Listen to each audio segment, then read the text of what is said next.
Back in the lobby, a dog having problems with his back legs waits for his appointment with Dr. James.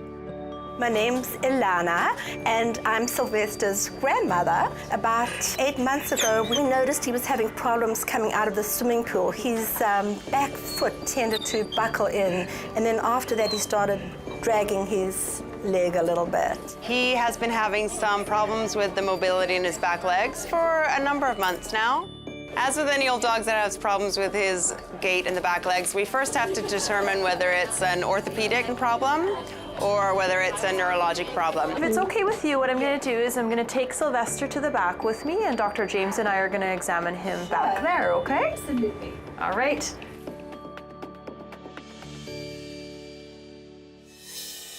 Dr. James takes a closer look at Sylvester to help figure out what is causing his walking issue. That's actually pretty good, so his patellar reflex is good. He's also got a bit of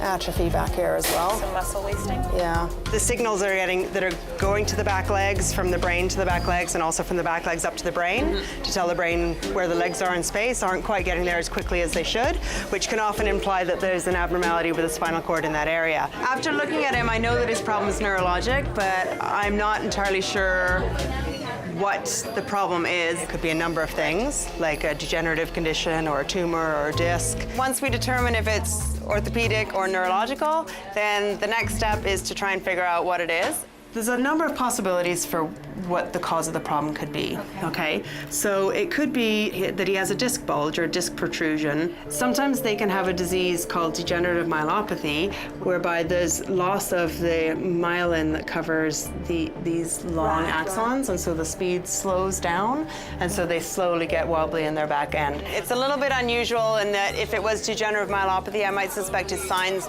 might be a little bit worse by this point in time. Would have progressed a little bit faster than his signs. This condition is a condition that we can't do anything about. There are some drugs that may slow down the onset of signs, but it's a degenerative spinal cord condition that there's no surgery or anything for, okay? And last but not least, we have to have on our list some kind of tumor. I'm always concerned with an older dog that it could be a tumor.